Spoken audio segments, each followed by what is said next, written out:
तो मायावती के भावों में परिवर्तन होने लगा।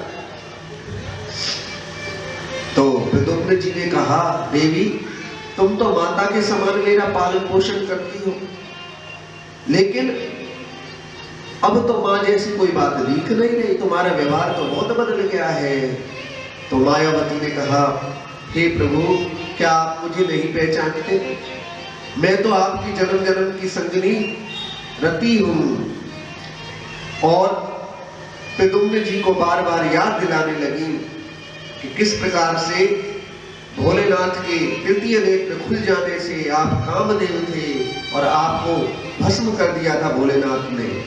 लेकिन जब मैंने ज्यादा प्रार्थना की तो भोलेनाथ ने क्या आशीर्वाद दिया?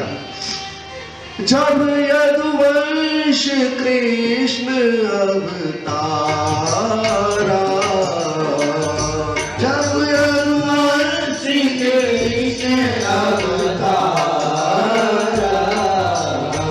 होई हरण महामारी भारा, होई हाय महामारी भारा, कृष्ण तने होई पति तोरा, कृष्ण तने होई पति तोरा, मछलो अन्यथा होई न मोरा, मछलो अन्यथा होई न मोरा।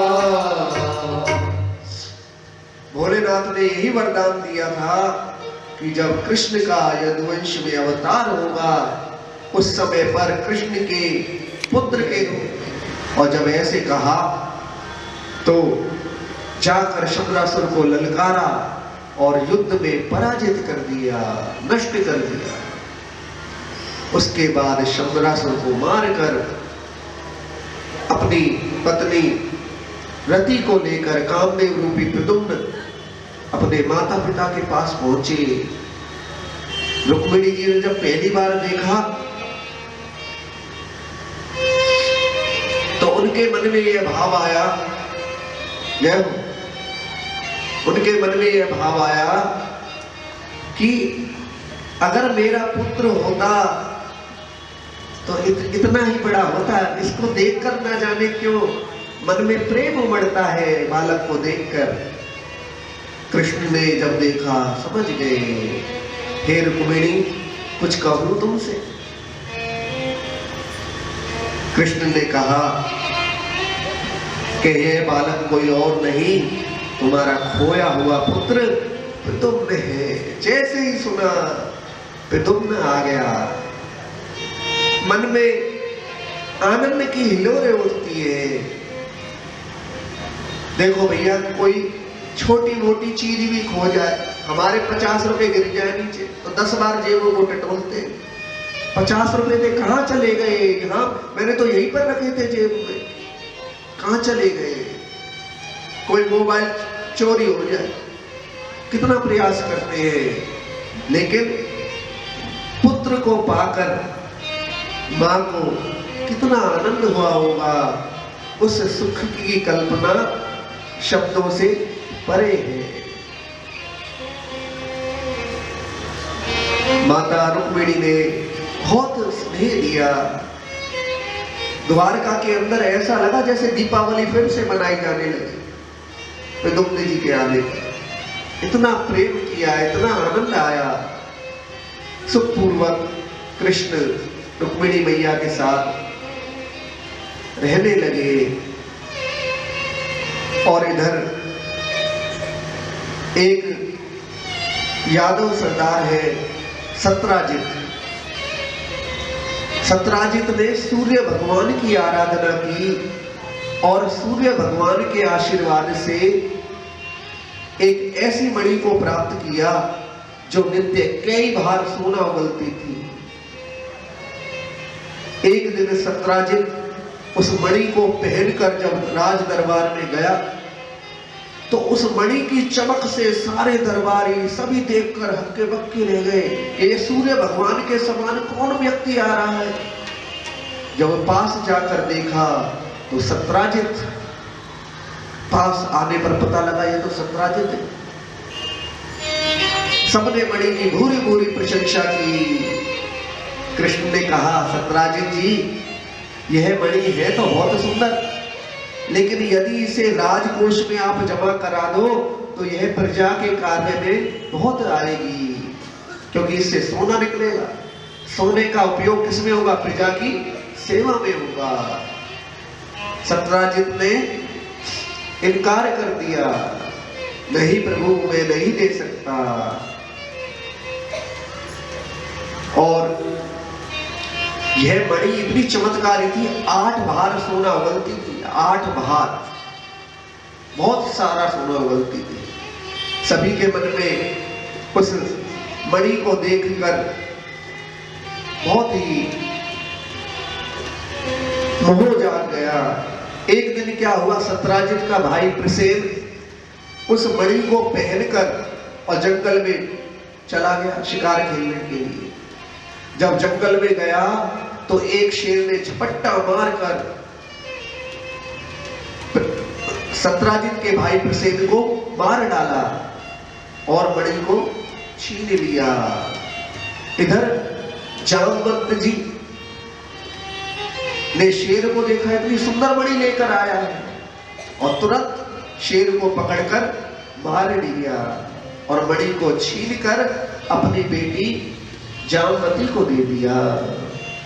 देखो भैया, जितने भी उपद्रव होते हैं ना, हमारे बड़े बुजुर्गों ने कहावत क्या बनाई है कि झगड़े की 3 ही जड़ होती है, जर, जोरू और जमीन।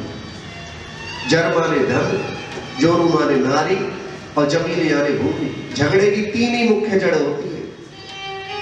एक मणि के पीछे कितने मारे जा रहे हैं, और अभी तो आगे कथा सुनोगे। अब बहुत मन में सत्राजित के पीड़ा है। मणि चली गई, कहां चली गई? दिमाग लगाया हो उस दिन कृष्ण मणि को मांग रहे थे, मैंने इनकार कर दिया। अरे सुनो, मुझे तो इस कृष्ण पर ही शक है, मुझे तो इस कृष्ण पर ही संदेह है।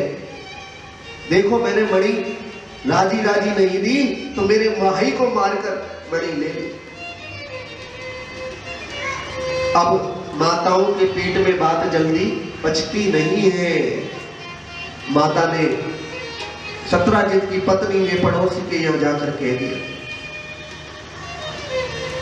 अरे बहन मुझे तो लगता है कृष्ण ने ही लिए मणि,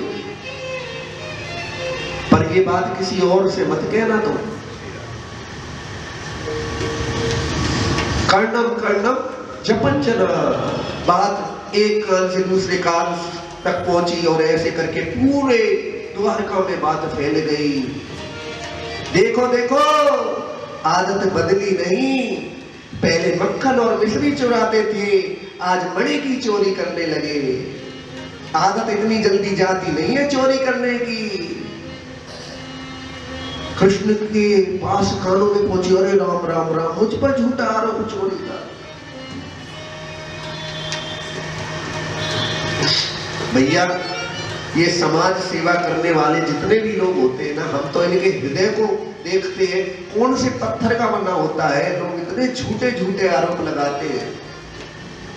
ऐसे ही कोई नहीं करता सेवा, सेवा में भी विवेवा छुपी हुई है। कौन अपना समय देता है? जरूर कुछ न कुछ मिलता होगा। भगवान कृष्ण के ऊपर झूठे आरोप लग गए तो हमारे और आपके ऊपर लग जाए तो कौन सी बड़ी बात है भैया। श्री राधे, श्री राधे। जब कोई झूठी झूठी बात उड़ाता है तो हम मन में यही संतोष कर लेते हैं कि जब भगवान कृष्ण को लोगों ने नहीं छोड़ा तो हम किस खेत की मूली। कृष्ण को बड़ा दुख पहुंचा और यहां तक लिखा है भागवत जी में कि बलराम जी भी संदेह करने लगे। बलराम जी जो इतना प्रेम करते हैं वो भी कृष्ण पर इस मणि के कारण संदेह करने लगे। अरे लाला, मणि को कछु पतवा का? अरे दादा, मोय का मालूम मणि पर। अरे भैया ना, तो सब पतो रे। जब ऐसी बात सुनी, राम राम राम, बलदाऊ भी मुझ पर संदेह कर रहे हैं। ये धन ऐसा ही होता है, भाई भाई में दरार डाल देता है। बहुत मन में पीड़ा है। देखो भैया, अगर कोई गलत कार्य करे और उस पर आरोप लग जाए तो गलत कर ही रहा है। किसी का कपड़ा मैला कुचैला हो, कोई फर्क नहीं पड़ता, लेकिन सफेद धोती कुर्ता पहनकर कोई जा रहा है और कीचड़ की एक बूंद भी अगर गिर गई, थोड़ी सी भी कीचड़ लग गई तो दूर से ही चमकती। अच्छा कार्य करने वाले यदि कोई झूठा भी कुछ कह दे तो दूर से ही लोगों में बात फैल जाती। वो ऐसे कह रहा था, कुछ ना कुछ धुआं वहीं पर उठता है जहां पे आग होती है, कोई ना कोई चक्कर तो है। ऐसी बातें लोग कहते हैं।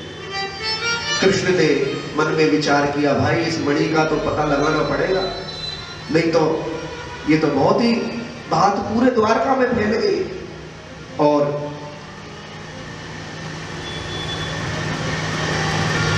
मणि को लेने के लिए भगवान गए। वहां पर देखा तो शेर के चिन्ह दिखे। शेर के चिन्हों को देखते देखते जब आगे बढ़े तो वहां पर भालू के पैरों के चिन्ह दिखे। आगे गुफा देखी, गुफा में घुस गए। गुफा में जब घुसे तो वहां पर एक कन्या मणि के साथ खेल रही थी। भगवान जैसे ही घुसे तो पीछे से किसी ने एक न मुक्का मारा। भगवान ने देखा, भाई ये कौन है? देखा तो जान